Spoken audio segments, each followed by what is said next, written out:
मला असं अजिबात वाटत नाही, कारण त्याच्यावर सविस्तर खुलासा करून त्यांनी शिवसेनेमध्ये प्रवेश केलेला आहे.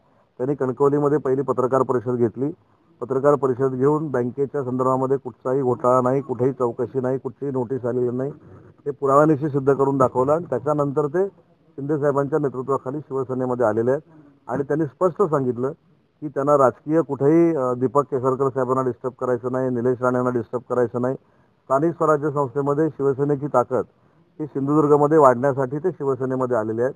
त्याच्यामुळं निलेशजी राणे, दीपकजी केसरकर यांच्या नेतृत्वाखाली ते सिंधुदुर्गामध्ये काम करतील. आपण वारंवार म्हणताय की महायुती होईल म्हणून त्याची सुरुवात का रत्नागिरी नगरपालिकेच्या एका प्रश्न सामाजिक प्रश्नावरती लोकांनी झाली. भाजप आणि शिवसेनेवर सुरुवात म्हणायची नाही, याच्यामध्ये मला असं वाटतं की जी काही फसवणूक केली जाते आणि काल सांगितलं गेलं की 23,000 मतं ही काहीतरी वोट चोरीची आहे. हा रत्नागिरीच्या मतदारांचा अपमान आहे. पण 2004ला पण वोट चोरी झाली का? ते पडले तेव्हा. 2009ला पण वोट चोरी झाली का? ते पडले तेव्हा. 2014ला पण वोट चोरी झाली का? ते पडले तेव्हा. आणि पुन्हा एकदा आता ते पडले तेव्हा पण वोट चोरी झाली का? मला असं वाटतं की ज्यांचा पराभव 3-3, 4-4 वेळा झालेला आहे त्यांनी आपलं पराभव लपवण्यासाठी मतदारांना दोष देऊन काही उपयोगाचं नाही. आणि आनंद आहे मला की अनेक वर्षानंतर कुठच्या तरी सामाजिक विषयावर माझ्या विरोधात का होईना पण त्यांनी काल घोषणा केली. परंतु खड्ड्याचं भरण्याचं काम व्यवस्थितरित्या सुरू आहे. आणि अजून एक महत्त्वाची गोष्ट तुम्हाला सांगतो की ज्ञाती जी कन्स्ट्रक्शन कंपनी आहे त्याच्याकडनं स्मार्ट सिटीचं काम सुरू आहे. आणि आम्ही स्मार्ट सिटीच्या कामाचा आढावा घेतल्यानंतर काही पैसे जे शिल्लक राहणार आहेत त्याच्यातले 10 कोटी रुपये रत्नागिरीच्या कॉन्क्रिटीकरणासाठी देण्याचा निर्णय कालच मी मुंबईमध्ये घेतलेला आहे. त्याच्यामुळे अख्खं शहर कॉन्क्रिटीकरण करण्याचा निर्णय झालेला आहे. आणि आता कदाचित पुढच्या वर्षीपासून खड्डे न पडल्यामुळे हे आंदोलन करतील. त्यांना माझ्या शुभेच्छा आहेत. आपल्या एक लक्षात आलं असेल की रत्नागिरी विमानतळ जे आपण रत्नागिरीच्या लोकांसाठी सुरू करणार होतो त्याचं टर्मिनल बिल्डिंगचं काम 50% जास्त संपलेलं आहे. माझ्याबरोबर सगळे अधिकारी देखील आहेत, कॉन्ट्रॅक्टर देखील आहेत. त्यांना मी सूचना केल्यात की कुठच्याही परिस्थितीमध्ये 31 मार्चला हे पूर्ण टर्मिनल बिल्डिंग टॅक्सी वे असेल हे उड्डाणासाठी सज्ज झालं पाहिजे. जी कंपनी आहे, काय नाव आहे कंपनीचं? विमान कंपनी एमईडीसी नाही, अलायन्सची विमानाची कंपनी अलायन्स एअर म्हणून जी कंपनी आहे विमानाची, त्यांना मुंबईपासून रत्नागिरीपर्यंत आणि रत्नागिरीपासून मुंबईपर्यंत विमानाचं परमिशन देण्यात आलेली आहे. त्यांची देखील बैठक पोलीस विभागाशी झाली. ज्या परमिशन्स आहेत दिल्लीच्या त्या सायमल्टेनियसली महाराष्ट्र विमान प्राधिकरण घेत आहे. आणि आज आपल्या लक्षात आलं असेल की तुमच्या समवेत मी ह्या विमानतळाची पाहणी केली.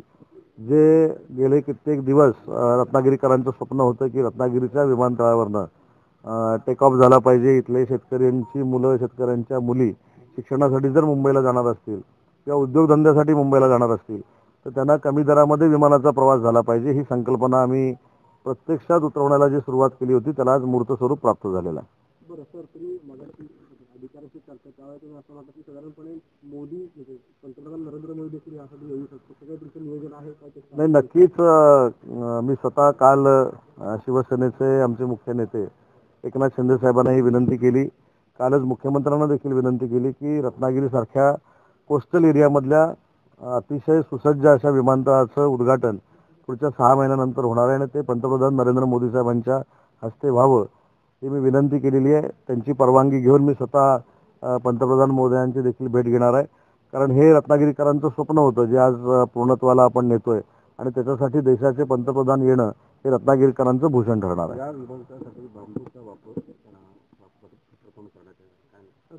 याच्यामध्ये 2 भाग केलेले आहेत की लाकडाचं देखील फर्निचर असणार आहे. कारण लाकडाचा प्रभाव आपल्या ह्या जिल्ह्यावर फार मोठ्या पद्धतीने आहे. लाकडाचं फर्निचर आपण फार चांगल्या पद्धतीचं घरामध्ये देखील करतो. त्यामुळे लाकूड देखील असणार आहे.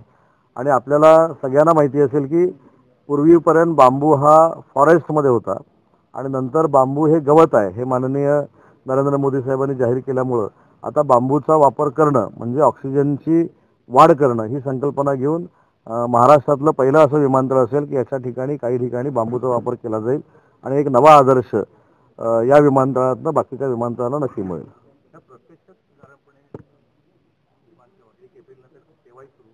नाही, आता तुम्हीच माझ्याबरोबर याची पाहणी केलेली आहे त्याच्यामुळं मी काही सांगण्यापेक्षा तुम्ही याचा अंदाज बाळगला तर बरं होईल.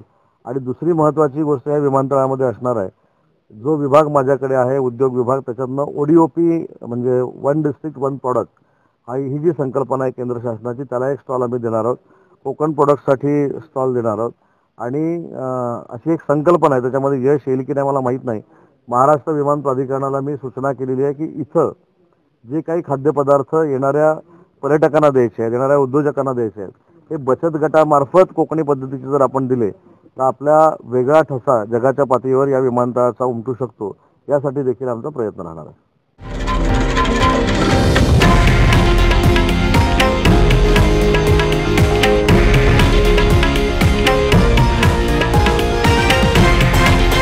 हे आहे देशातील नंबर 1 न्यूज नेटवर्क आणि आपण पाहत आहात TV9 मराठी, एकमेव.